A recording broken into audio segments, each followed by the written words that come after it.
I will be reading to you a story, something a little different.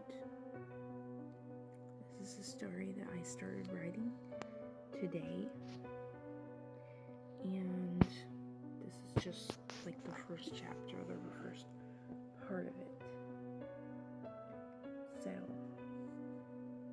get ready to listen and let me know if you want to hear more or if you like it. It is called The Graveyard by Angel Leo.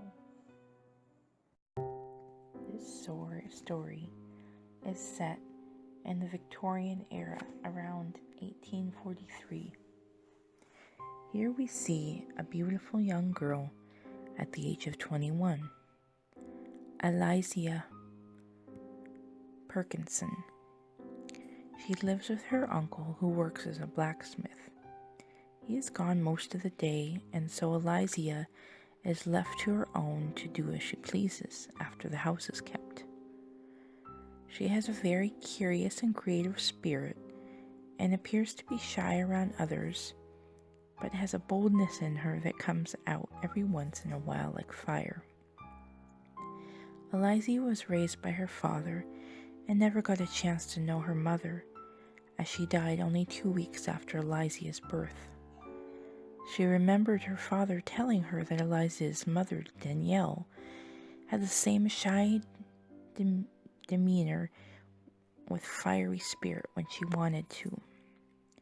Sadly, Eliza's father passed away 4 years ago, a fisherman lost at sea, so there was no body to bury, only memories to be stored away in the heart and mind.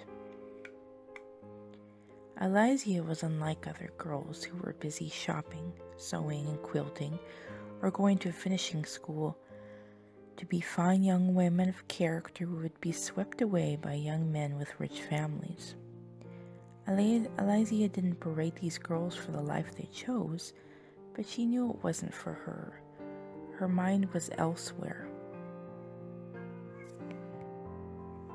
In the clouds, her uncle would say as he shook his head. "I'll never get you married off with your nose in books and your head in the clouds," he'd comment. Eliza even begged her uncle to learn the blacksmithing trade just so she could have something creative and inventive to do with her hands. But her uncle insisted that it was not women's work, so she found other things to occupy her time.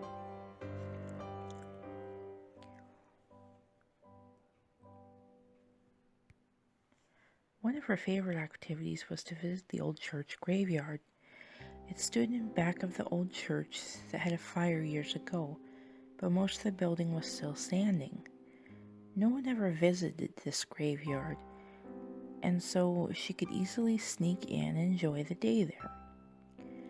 Eliza felt peace here among the old gravestones and old trees. She went there at least twice a week and often took paper and charcoal along with her to do grave rubbings, which she kept in a scrapbook at home. She never felt uneasy in the graveyard as some folks did with their superstitions. Although Eliza wasn't superstitious, she wasn't stupid either.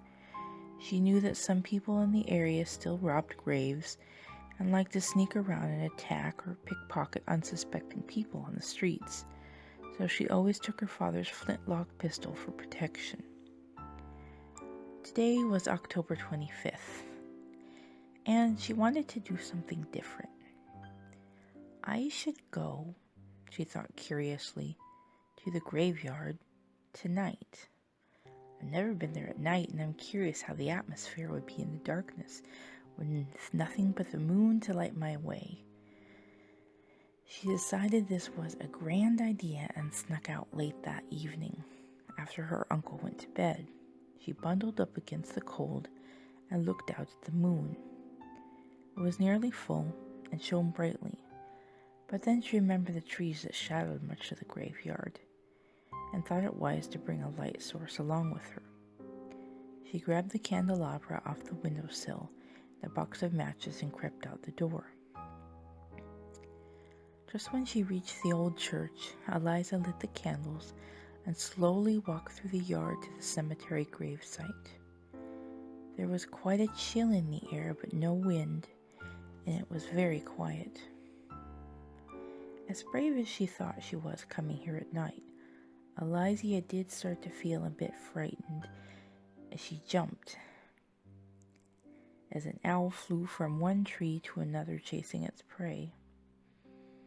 After a deep breath and reassuring herself that she was safe, she sat down near one of the old gravestones and reached into her bag. She pulled out some cheese, bread, and a small bottle of wine. She had her snack there in the cool, dark, quiet graveyard. She closed her eyes for a moment and felt even colder for a bit. She sensed that something was different in the graveyard, in her favorite place. It felt a lot different, in fact, than her weekly daytime trips. She opened her eyes and started to get up when she felt something grab her. She gasped and pulled away, and as she loosened herself from the grip, she looked up to see a face in the dark. The face belonged to a young man, not much older than herself. He was dressed in simple clothing, but different than she was used to seeing. He put his hands out in front of him. "It's all right," he said. "I mean no harm. I didn't think anyone else would be out here tonight." Eliza stared at him confused. "I like to make sure no one is desecrating these graves.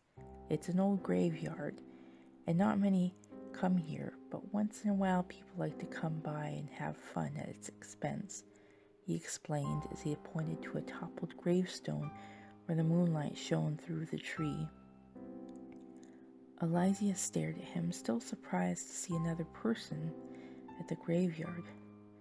"I do apologize, miss," he said with a bow. "I did not mean to startle you. My name is Jacob."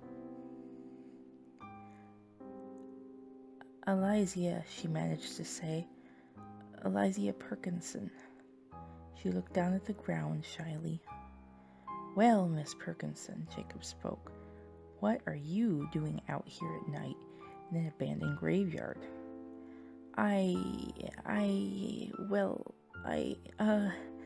Her voice caught in her throat. Looking down at her makeshift picnic, Jacob quietly chuckled. "Well, you do seem at home here. Do you like it here? Have you been here before?" Eliza stared at him for a moment. His features looked rather handsome, but then again it was dark and she couldn't see him. But he seemed kind enough, but still she kept her hand inside her pocket with her pistol, just in case. "Well, yes, I do. In fact, I come here every week at least twice, but this is my first night outing. Silly, I suppose, isn't it? Young girl running around a graveyard at night?" She laughed nervously. "Not at all," Jacob replied. "In fact, I find it intriguing. I haven't seen anyone here in a long time. I thought no one else came out here." The two young people began to talk and found they had common interest in art, inventions, and cemeteries. They talked about how old the graveyard was, and he knew a lot about it, even more so than she did, which surprised her since she had never seen anyone else out there before. "Do you only come here at night?" she asked him. "Oh, no, I'm here day and night. I'm around often." Eliza stared at him. "Funny that we are just now running into each other in this abandoned place." "Yes, it is funny, but delightful," Jacob replied. The two looked at each other for a strange, silent, kindred moment. Then the town clock bellowed in the distance, informing anyone still awake that it was indeed midnight. "Oh, my," Eliza gasped. "I must be getting home before my uncle finds me gone." She turned to go as Jacob gently rested his hand on her shoulder. "It was good to meet you, Miss Perkinson. Thank you for your company. I hope we meet again." Jacob smiled warmly at her. "You can call me Eliza," she said. And she was sure she was blushing and was grateful for the darkness. She headed home and slipped into bed undetected. Eliza was busy with tasks at home that her uncle had for her, and so she didn't get to visit her favorite spot, but she was anxious to go back and talk to Jacob again. Would he be there? She finally had some free time the next day and headed back to the graveyard in the early afternoon. She did a couple of grave rubbings and walked around, peering across the stones and trees, looking, waiting to see if Jacob would come back. But she saw no one. A couple more days passed and she went back twice. Still no Jacob. Eliza was beginning to wonder if she had made the young man up. Just as she was about to leave, she saw something strange on the ground near the gravestone she likes to eat near. There were several small pebbles which seemed to form shapes. She looked closer and realized they were spelling out words. "Please come back at night, Jacob."